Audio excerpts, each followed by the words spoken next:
ৰাজপথত চলাচল কৰা প্ৰতিখন বাহনে ট্ৰেফিক ৰুল মানি চলিছে নে কোনোবা বাহনে সেই ট্ৰেফিক ৰুল ভংগ কৰিছে অমান্য কৰিছে সেই গোটেই দিশসমূহ চোৱাৰ বাবে চৰকাৰৰ এটা ট্ৰেফিক ডিপাৰ্টমেণ্ট থাকে।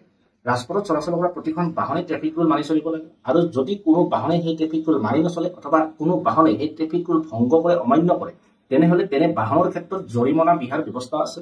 আইন অমান্য কৰে অথবা আইন ভংগ কৰে বাহনসমূহক যাতে নীতি লগাব পাৰে তাৰ বাবে চৰকাৰৰ যি ট্ৰেফিক ডিপাৰ্টমেণ্ট আছে সেই ট্ৰেফিক ডিপাৰ্টমেণ্টৰ ট্ৰেফিক পুলিচসমূহে বা ট্ৰেফিক পুলিচৰ লোকসকলে বিষয়াসকলে কৰ্মচাৰীসকলে তেনে বাহনসমূহৰ বিৰুদ্ধে জৰিমনা বিহে আৰু তাৰ বাবে সেই জৰিমনা বিহাৰ ফলতে বাহনসমূহে যি ট্ৰেফিক আইন সেই ট্ৰেফিক আইন মানি চলিবলৈ বাধ্য হয়। আজি আমি আপোনালোকৰ সৈতে যিটো বিষয় বিশ্লেষণ কৰিবলৈ আগবাঢ়িছো সেই বিষয়টো আচলতে স্থলপথত যি ট্ৰেফিক ৰুল অথবা ট্ৰেফিক আইন আছে তেনেকুৱা ধৰণৰ কোনো বিষয় বিশ্লেষণ কৰিবলৈ আগবঢ়া নাই। আজি আমি বিশ্লেষণ কৰিবলৈ আগবঢ়া বিষয়টো হৈছে আচলতে এয়াৰ ট্ৰেফিক ৰুলৰ বিষয়ে বা এয়াৰ ট্ৰেফিক কণ্ট্ৰলাৰৰ বিষয়ে। আকাশমাৰ্গত যিসমূহ বিমান চলাচল কৰে আকাশমাৰ্গত যিসমূহ বিমান উৰে তেনে সেই বিমানসমূহ আচলতে কোনে পৰিচালনা কৰে আৰু কিদৰে পৰিচালিত হয় সেই বিষয়ে কিছু তথ্য বিশ্লেষণ কৰিবলৈ আজি আমি এই ভিডিঅ'টো প্ৰস্তুত কৰিছো। আমি আশা ৰাখিছো আমাৰ আজি এই ভিডিঅ'টোৰ জৰিয়তে আপোনালোকে কিঞ্চিত পৰিমাণে হলেও কিছু তথ্য সংগ্ৰহ কৰিবলৈ সক্ষম হ'ব। নমস্কাৰ, মই দেৱশ্ৰী গৌতম। প্ৰতিখন দেশৰে একোটাকৈ এয়াৰ ট্ৰেফিক কণ্ট্ৰলাৰ থাকে আৰু নিজৰ দেশৰ যি বায়ুসীমা সেই বায়ুসীমাৰ ভিতৰত উৰা প্ৰতিখন বিমানৰ যি নীতি নিৰ্দেশনা সেই সকলো নীতি নিৰ্দেশনা নিৰ্ধাৰণ আৰু নিয়ন্ত্ৰণ কৰে সেই নিৰ্দিষ্ট দেশখনৰ এয়াৰ ট্ৰেফিক কণ্ট্ৰলাৰে। এখন বিমানে আকাশমাৰ্গত উৰা মাৰে, আকাশমাৰ্গত উৰা মৰাৰ পিছত সেই বিমানখনক যিসমূহ নীতি নিৰ্দেশনা প্ৰদান কৰিবলগীয়া হয় সেই সকলো নীতি নিৰ্দেশনা এয়াৰ ট্ৰেফিক কণ্ট্ৰলাৰৰ পৰা প্ৰদান কৰা হয়। গতিকে এখন বিমানৰ উৰণৰ ক্ষেত্ৰত এয়াৰ ট্ৰেফিক কণ্ট্ৰলাৰৰ যি ভূমিকা সেই ভূমিকা যথেষ্ট গুৰুত্বপূৰ্ণ। আমি আপোনালোকক ইয়াত এটা কথা স্পষ্ট কৰি দিব লাগিব যে যিটো ৰাজপথত অহা ৰাস্তাটো বেলেগ আৰু যোৱা ৰাস্তাটো বেলেগ সকলো যান বাহনৰ বাবে, ঠিক একেদৰে কিন্তু আকাশমাৰ্গতো বিমানসমূহৰ অহাৰ বাবে যি এয়াৰৱেজ সেই এয়াৰৱেজ বেলেগ আৰু যোৱাৰ বাবে যি এয়াৰৱেজ সেই এয়াৰৱেজ সম্পূৰ্ণ পৃথক। যেতিয়া দুখন বিমান আকাশমাৰ্গত থাকে, এখন বিমান আহি আছে অথবা এখন বিমান গৈ আছে, তেনেস্থলত দুইখন বিমানৰে উচ্চতাৰ যি ডিষ্টেন্স ভাৰ্টিকেল যি ডিষ্টেন্স সেই ডিষ্টেন্সটো কিন্তু 1000 ফুট হোৱাটো বাধ্যতামূলক। ইয়াৰ সমান্তৰালকৈ যেতিয়া এখন বিমানে আকাশমাৰ্গত উৰা মাৰে অথবা উৰিবলৈ আৰম্ভ কৰে তেতিয়াও কিন্তু সেই বিমানখনৰ 14 কিলোমিটাৰ ৰেডিয়াছ সম্পূৰ্ণৰূপে সুৰক্ষিত হোৱাটো বাধ্যতামূলক। ইয়াৰ অৰ্থ এইটোৱে যে আকাশমাৰ্গত উৰা বিমানখনৰ 14 কিলোমিটাৰ ৰেডিয়াছৰ ভিতৰত কোনো দুৰ্ঘটনা সংঘটিত কৰিব পৰা বস্তু থাকিব নালাগে। এতিয়া কথাটো হ'ল যে আকাশমাৰ্গত উৰি থকা এখন বিমানে সকলো নীতি নিয়ম মানি চলিছে নে নাই সেই দিশসমূহ পৰ্যালোচনা কোনে কৰিব?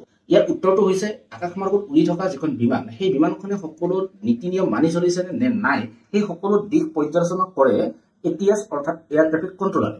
আকাশমাৰ্গত উৰি থকা প্ৰতিখন বিমানক কণ্ট্ৰল কৰে এটিএছে, অৰ্থাৎ এটিএছে আকাশমাৰ্গত উৰি থকা বিমানসমূহে কিমান উচ্চতাত উৰিব, কিমান স্পীডত তেওঁলোকে গতি কৰিব এই সকলোবোৰ দিশত নিৰ্দেশনা প্ৰদান কৰে এটিএছে। হয়তো আপোনালোকৰ মনত এটা প্ৰশ্ন হ'ব পাৰে যে আকাশমাৰ্গৰ ইমান উচ্চতাত উৰি থকা এখন বিমানক কেনেদৰে এটিএছে নিয়ন্ত্ৰণ কৰে?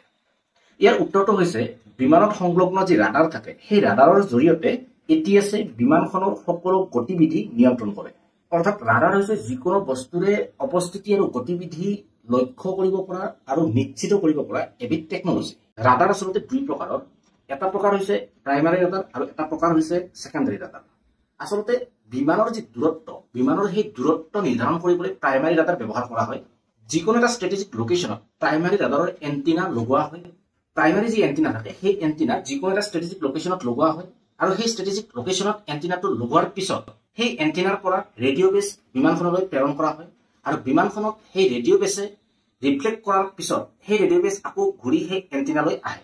এণ্টিনালৈ ঘূৰি অহা সেই ৰেডিঅ' বেছৰ যি সময় সেই সময়ৰ ওপৰত নিৰ্ভৰ কৰিয়ে কেলকুলেশ্যন কৰা হয় আৰু সেই কেলকুলেশ্যনৰ ওপৰত নিৰ্ভৰ কৰিয়ে বিমানখনৰ যি দূৰত্ব সেই দূৰত্ব নিৰ্ধাৰণ কৰা হয়।